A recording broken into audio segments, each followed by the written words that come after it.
আমরা এখানে কিসের জন্য এসেছি? আমার ভাইয়ের রক্তের বদলা নেওয়ার জন্য আজকে আমরা এই জানাজায় দাঁড়িয়েছি। প্রিয় ভাইয়েরা, আজকে কবি নজরুলের যে বিদ্রোহী দুটো লাইন, যাকে ওসমান হাদি তার আদর্শ মনে করত, আমি চিরবিদ্রোহী বীর, বিশ্ব ছড়ায় উঠে আছি একা, চির উন্নত শির।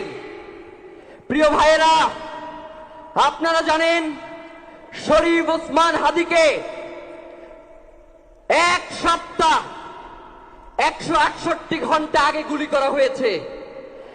এখন পর্যন্ত কি তার খুনিকে গ্রেফতার করা হয়েছে? সরকারের পক্ষ থেকে এখন পর্যন্ত কি খুনিকে গ্রেফতারের ব্যাপারে আপনাদেরকে আশ্বস্ত করা হয়েছে? তারা কি এখন পর্যন্ত আমাদেরকে জানিয়েছে যে খুনি কোন জায়গায় রয়েছে? আমরা স্পষ্ট মনে করছি যে এখানে খুনি একজন নয়, এখানে পুরো একটা খুনি চক্র কাজ করেছে। আমরা ইনকিলাব মঞ্চ এবং তার পরিবারের পক্ষ থেকে আপনাদেরকে জানিয়ে দিতে চাই, খুনের পরিকল্পনাকারী, খুনের সহায়তাকারী এবং পুরো খুনি চক্রকে বিচারের আওতায় নিয়ে আসতে হবে এবং আগামী 24 ঘন্টার মধ্যে স্বরাষ্ট্র উপদেষ্টা এবং সহকারী উপদেষ্টা খুদাবক্স তাদেরকে জনতার সম্মুখে এসে তারা এই খুনের ব্যাপারে গত এক সপ্তাহ ধরে কি পদক্ষেপ নিয়েছে তা জনসম্মুখে জানাতে হবে।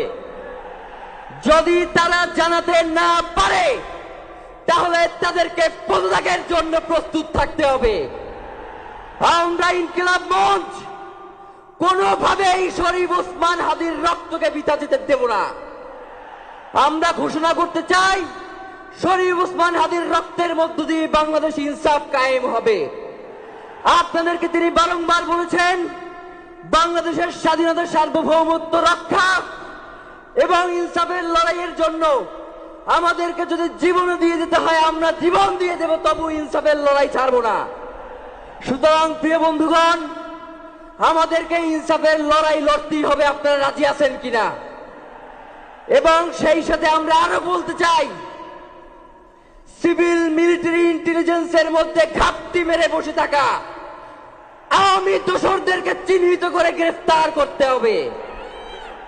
প্রিয় সংগ্রামী বন্ধুগণ, শরীফ ওসমান হাদির পরিবারকে জানানো হয়, রাষ্ট্রের পক্ষ থেকে আপনাদেরকে যদি কোনো সুবিধা দরকার হয় আপনারা আমাদেরকে বলবেন। আমরা শরীফ ওসমান হাদির পরিবার থেকে রাষ্ট্রকে জানাতে চাই, যদি এই রাষ্ট্রকে রক্ষা করতে শরীফ ওসমান হাদির পরিবারের 5 সদস্য, তার ভাই এবং বোনদের যদি রক্ত লাগে তারা দেওয়ার জন্য প্রস্তুত রয়েছে, তবুও এই খুনিদেরকে চিহ্নিত করে বিচারের মুখোমুখি করতে হবে। আমরা আপনাদেরকে আরেকটা ঘোষণা দিয়ে আজকের বক্তব্য শেষ করতে চাই, ওসমান হাদির নিরাপত্তার জন্যই কোন জায়গা থেকে তার লাশ নিয়ে যাওয়া হবে আমরা জানি না। ওসমান হাদি ভাই কি মৃত? তিনি আমাদের লক্ষ কোটি তরুণের মধ্যে জীবিত রয়ে যাবেন ইনশাআল্লাহ। আপনাদেরকে জানিয়ে দিতে চাই, কোন ধরনের সহিংসতা ছাড়া আমরা যেহেতু ওসমান হাদির লাশকে আমরা জাতীয় কবি কাজী নজরুলের পাশে দাফন করার ব্যবস্থা করতেছি, আপনারা সবাই এই প্রোগ্রাম শেষে জনতা মিছিল নিয়ে শাহবাগে চলে যাবেন। আমরা ওখানে গিয়ে আপনাদের সাথে দাফনের পরে কথা বলবো। হয় বাংলাদেশের স্বাধীনতা সার্বভৌমত্ব থাকবে, বাংলাদেশের ইনসাফ কায়েম হবে, নয়তো আমরা বাংলাদেশের জন্য রক্ত দেওয়ার জন্য সবাই প্রস্তুত রয়েছি। এবং ইনকিলাব মঞ্চ ব্যতীত কারো কোনো প্রোপাগান্ডায় আপনারা কোনো ধরনের সহিংসতার পথ বেছে নেবেন না। আমরা ইনকিলাব মঞ্চের পক্ষ থেকে আপনাদেরকে জানাবো কখন কি ব্যবস্থা গ্রহণ করতে হবে।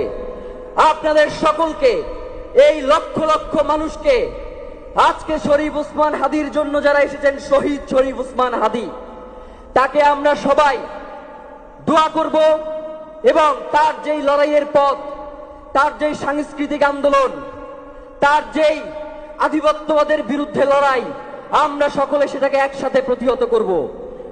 বাংলাদেশ জিন্দাবাদ, ইনকিলাব জিন্দাবাদ, নারায়ে তাকবীর, নারায়ে তাকবীর। দিল্লি না ঢাকা, দিল্লি না ঢাকা, গোলামি না আজাদি, ক্ষমতা না জনতা,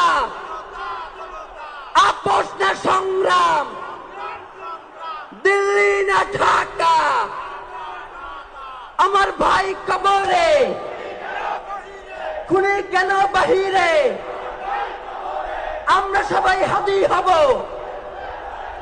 গুলির মুখে কথা কব, আমরা সবাই হাদি হব।